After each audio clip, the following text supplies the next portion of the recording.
Welcome back to my YouTube channel.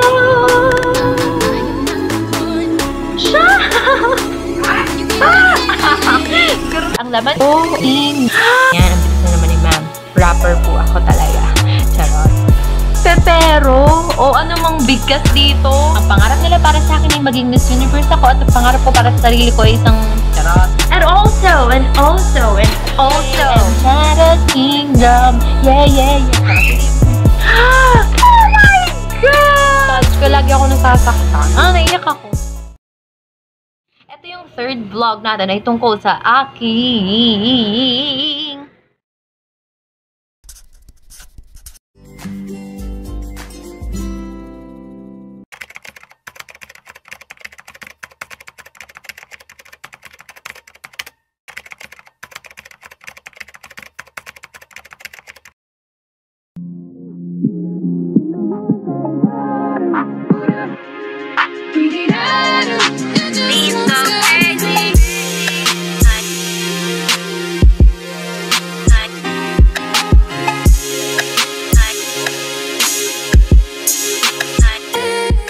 welcome back to my YouTube channel! Ang ganda ng ano ko doon, ng ano ba yun? Falsetto ba yun? Basta nga, ang ganda ng pagkaka... Ano niyo? Ulitin ko? Char, wag na, baka umalaw! Akalaan nyo, bumabalik pa kayo sa YouTube channel na ito. At syempre, mga ka-bloomers, ka-dreamers, ka-triers, and ka-failures ko dyan. Ang ingay naman dito sa akin. Ang hirap na namang makipagsabayan sa mga ingay dito. Ayan, so may manok, may sasakyan, may kapatid na may naglalaro ng Counter-Strike ba yun? Charot. Di ko alam kung ano nilalaro niya. Basta yung naimik-imik pa. Diyos ko, ang ingay. Ayan, so magtutuloy pa rin tayo kahit gaano. Ano? Kahit gaano man kaingay ang buong mundo. Aklaan nyo, nakadalawa na tayong successful vlog. At ngayon, pangatlo na ito. Mga ka-bloomers, ka-dreamers, ka-triers, and ka-failures. Here we go again. Tungkol nga ba saan ang ating third vlog? Ito yung third vlog natin ay tungkol sa aking past, nakaraan. Sabi ng iba, ang nakaraan ay dapat nang kalimutan. Pero para sa akin, hindi ito dapat kalimutan at dapat kaligtaan sapagkat kung wala ang nakaraan, wala rin kasalukuyan. And I thank you.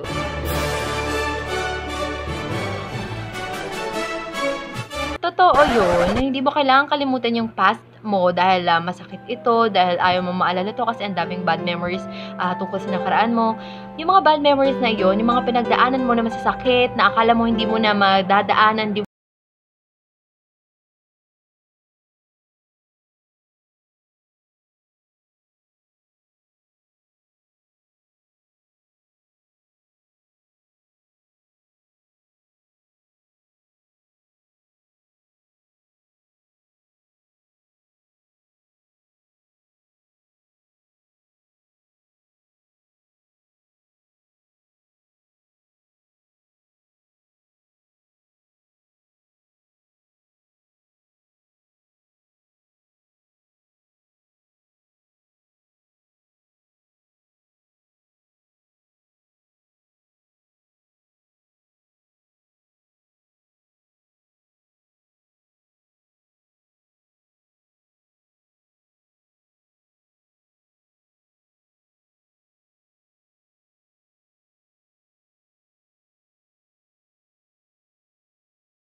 ko yan. Ayan guys, kaya watch it.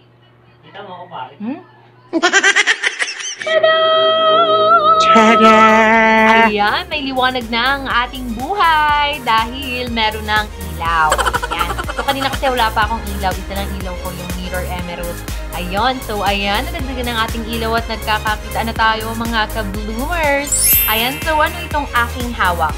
Itong aking hawak na itong bag ay siyang makakatulong sa atin upang malaman nyo ang aking nakaraan. Nakakatakot ka, girl. Ano ba? Ayan. So, again, itong bag na ito ang makakatulong sa atin upang mabuksan ang lagusan ng aking nakaraan. Saray ng lagusan. Parang ano lang, Encantadia. Ganon! Parang ano lang, Encantadia. Ganon! So, ayan, guys. Bago ko pala ito buksan, gusto ko munang malaman nyo na itong bag na ito, itong sapasana na ito, ay bigay sa akin ni Ate Maracon. Ni Ate Maracon. She's a friend at nakilala ko din siya dahil sa aking professor and sa aking tatay-tatayan. Ayan, so bigay nila to sa akin, niya sa akin because nag-model ako sa DW, yung sa Boiling Waters, yung mga sinishare niya. Yun. Ito yung gift nila sa akin. Ito, ang ganda-ganda kaya itong bag ito, tsaka medyo mahal. Ayan, kaya thank you so much, Ate Macon, for giving me this. Lagi ko itong ginagamit sa school.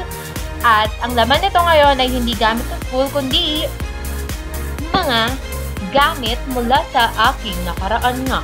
Hindi ba? Hindi ba? Ayan. So, umpisahan na natin. Buksan na natin ito, guys. So, ang bawat bagay dito sa aking bag ay aking bubunutin. Kung ano mang mabunot ko ay siyang i-explain ko. Saan to galing, kanin to galing, bakit pinigay sa akin. Kung alam ko man yung reason ha. Pero kung hindi, bahala na, mamaya na lang kapag binubuksan ko na. Kung alam ko pa yung reason or hindi, kung sino nagbigay or hindi. Malilimutin kasi ako eh. Pero sana hindi ko malimutan ito. Ayan. So, guys, number 1 memory.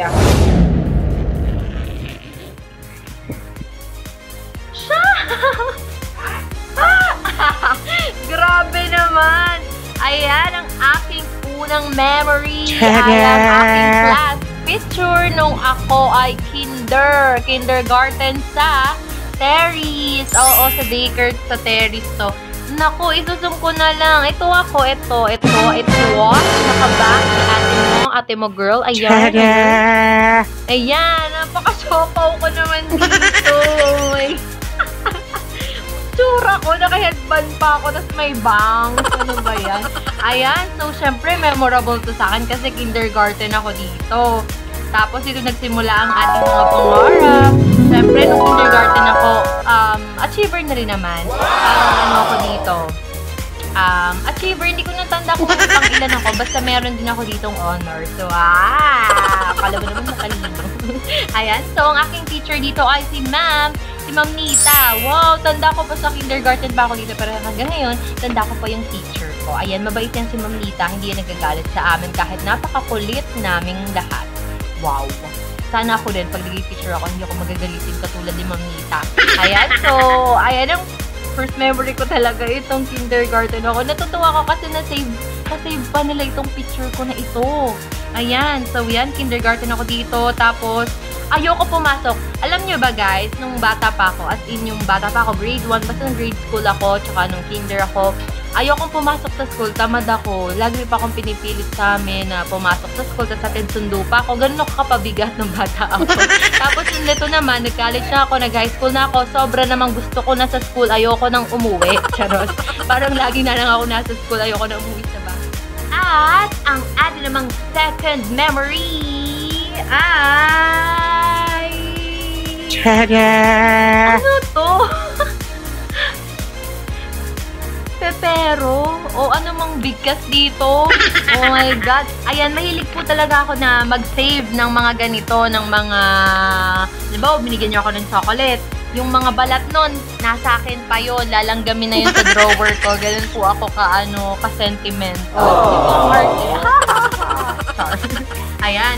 So, Pepero, kanino to galing? Kay Mami. Kay Mami Chona, sa aking makeup artist since day 1. Ayan, siya ang aking makeup artist sa sobrang galing mag-makeup.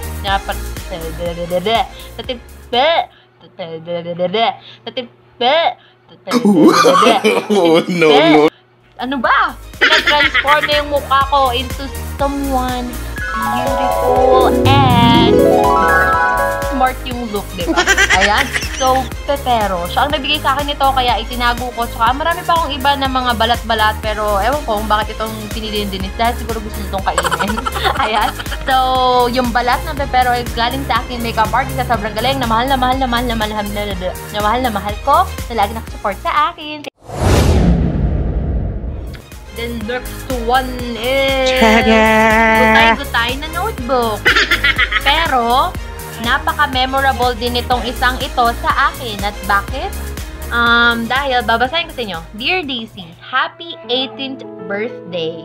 May you achieve great heights as you pursue your dreams and aspirations.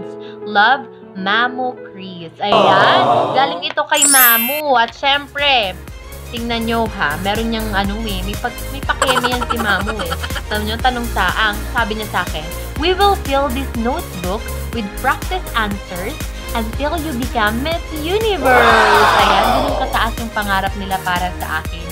Ang pangarap nila para sa akin ay maging Miss Universe ako at ang pangarap ko para sa sarili ko ay isang ganun din ang pangarap ko para sa aking sarili ang maging Miss Universe. So, sana. And also, ayan, ang aking Pinoy version gospels na galing kay Hepe na taga FCC, San Pablo Colleges. So, nung Christmas, ito yung gift niya sa akin. So, everyday, dala-dala ko to sa aking bag and binabasa ko talaga siya everyday. So that, alam niyo yun, meron kasi parang yung spiritual tank mo ay napupuno. Ayan. Tsaka ako na-discuss ko na yung spiritual tank. Basta napupuno siya everyday kapag meron kang ganito. Kasi nasasalinan siya ng mga salita ng Diyos. Ayun. So, thank you so much. And the other one is mamaya. So, ito muna. Ano to? Wizard Manny from EK and Enchanted Kingdom. Yeah. Charot. Hindi ganun yung kanta niya. Ewan ko ano kanta niya. Yari ako, one of the princesses, pero hindi alam yung kanta. Oh my God, nakakahiya ka, girl. So, ito yung napanalunan namin nung nag-EK Prince and Princess kami. Ayan. So, ito ay, noon, 500 pesos talaga to. Ngayon, 250 na lang. Kasi ginastos ko yung 250. Binili ko naman ng Dairy Milk. Dairy Queen! Dairy Milk. Dairy Queen, yung ice cream na pag ginanon mo, hindi siya hindi siya nalalaglag. Oh, yan. Sarap na. Yan, so ito yung aming gift. One of the gifts. Okay, so move forward. Ito naman. Grabe, may pangalan ako, pero kakaloka diba? Ayan, so Dre. Dre, alam niyo na, si Dre ang nagbigay. Smile daw. Tapos, ha. Thank you for the love. Ano to? Tapos, ang daming sorry sa... Hindi ko alam kung nakakanta ba to. Sorry. Ayan, maraming sorry. Baka may nagawa siyang mali sa akin noon. Hindi ko na natatandaan. Pero ito ay galing sa aking best friend. Nung ako'y junior high school, si Sarah Joy Villapando, ang pinakaluwa kong best friend. Thank you for giving me this. At ang dami niyang binigay sa akin. Ewan ko, hindi nilagay ni Denise. Sorry. Basta ito, wow. Ay talaga, wala ba akong pangalan? Pangit ba pangalan ko? Ayaw mo kong tawagin sa pangalan ko, ha? Ayan. So, thank you so much for this. At kung ano mga kasalanan mo, napatawad na kita. Okay? Ang susunod, Ano ba yan? Ang susunod ay...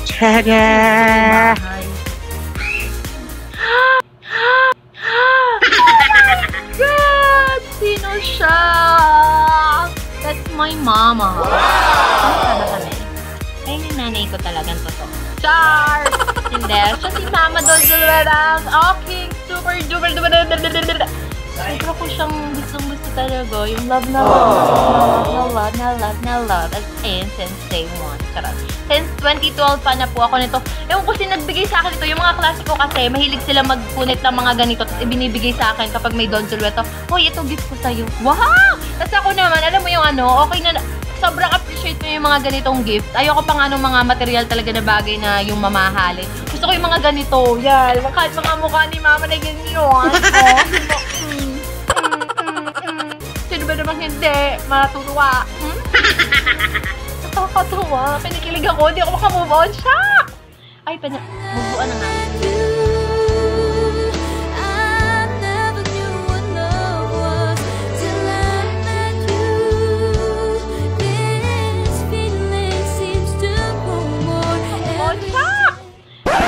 Move on na nga po. Panutan niyo pa ako. Ayan! So, sunod at kung nalaglag, ano ba ito? Ayan, nakalagay pa, smiley face, tapos may Daisy Rose Gonzalez. Tingnan natin kung nung laman, sira-sira na siya. Nakain nata ito ng daga. Ewan. Daisy. Hello, best. Lukang maganda. Ah! Enjoy sa retreat. Ay! Huwag kakalimutan i-apply sa buhay ang natutunan mo dyan. Thank you sa friendship. You've been such a great friend of mine. Yung mga nonsense to serious talks natin, tigilan na ang pagiging nega sa buhay, ha? Huwag mahihiyang magtanong. Kantahin mo. Huwag mahihiyang magtanong kung may right med ba nito. Okay na, Bia, masaya ka. Ayan, huwag mahihiyang mag-share. You know, I'm always here lang naman para pakinggan yung madrama mong buhay. Ayan, proud ako sa mga na-achieve mo. Stay humble, kind, and warm. Wow, I love you. God bless. Love, Bia. Wow, Bia, anong mga kartihan naman ito. Diba? Namimiss na kita yung mga ano-ano mo. So, ito po ay regalo sa akin nung retreat. Marami akong letters nung retreat, pero hindi ko na syempre isa-isahin ko pa ba yung letters ko nung retreat. Baka mga bukas tayo matapos kung ganyan. So, ito yung letter ko nung retreat. Mga bigay nila sa akin. Bia, thank you so much for this. So, the next one is... Ayan! Miss Album Book! Wow! Ka-dreamers! Kung meron man ako i-recommend sa inyo na book, ayun yung mga books ni Mitch Albom. Ayan, so yung professor ko, si Professor Nizel Soriano Briñas, ang nag-recommend sa akin ng mga book ni Mitch Albom. So, pinahiram niya ako ng book, pero hindi ito yung unang book na nabasa ko ni Mitch Albom. Ang unang ko nabasa na book ni Mitch Albom is Have a Little Faith.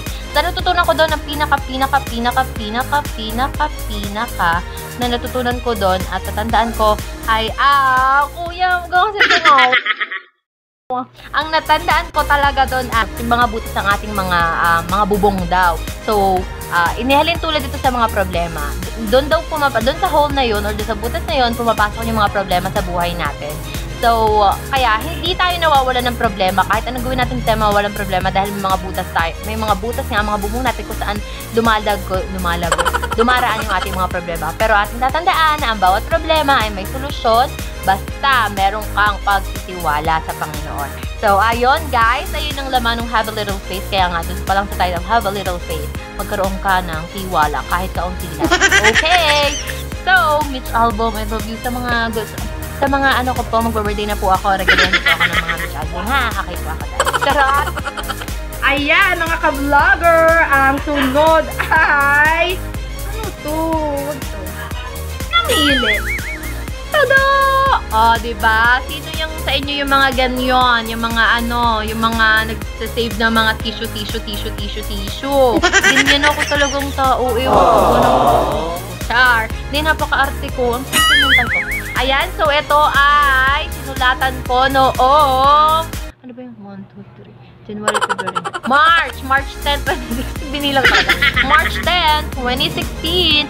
With talaga. With Daddy Bear, kapatid Enrico, Sis Aye, at Mang Inasal. Wow! Kumain pala kami sa Mang Inasal nito. Wala, ewan ko ba? Parang feeling ko, first time ko kumain sa Mang Inasal, kaya may souvenir pa ako. Ang sumunod naman ay... Another sulat. Ayan. Dear Trupa, ako nagsulat nito mga guys.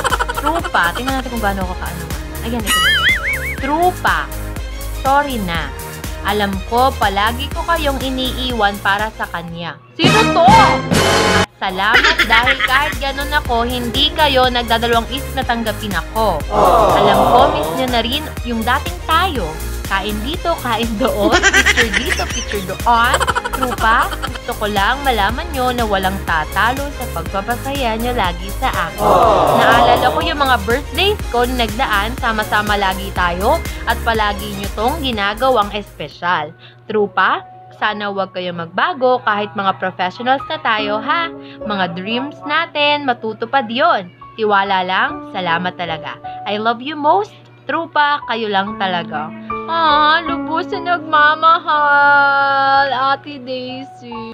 Nakakainis. Ganun ako kaano talaga sa mga friends. Naiyak ako. Hindi, ganun talaga ako kaano sa mga friends ko. Yung ganun talaga. Ganun ako magpahalaga since high school, since college ko. Lagi ako nasasaktan. Pero okay lang kasi sabi nga nila, sabi ko lagi, yung mga bagay na ginagawa ko, hindi ko ito ginagawa at hindi lang para dun sa taong yon. Ginagawa ko yon para din sa Diyos. Ayun na lang lagi kong tinatatak sa isip ko para hindi ako nandidisappoint. Kasi kapag ginawa mo yung isang bagay na solely para sa isang tao, pwede ka madisappoint. Pero kapag alam mo na ginagawa mo yung isang bagay na yon para sa Diyos, hindi ka madisappoint. Dahil alam mo na credited yon, na-appreciate yun ng Diyos. Ayun. So, ayun din, lagi nang tatandaan. Kaya yung mga efforts nyo sa mga friends nyo, sa mga boyfriends nyo, sa parents nyo, or so forth and so on and so forth, na akala nyo hindi nila na-appreciate. Huwag kayong mag-alala, ang Diyos na-appreciate lahat ng kabutihan na ginagawa nyo. Kaya wag kayong magsasawang gumawa ng mga mabubuti. Okay, mga ka-bloomers. So, ayun lang, kasi masyado nang mahaba itong aking mga nakaraan. Kaya puputulin ko na rito. Guys, thank you for watching. Salamat sa inyong lahat. Sa lahat ng mga sumusubscribe.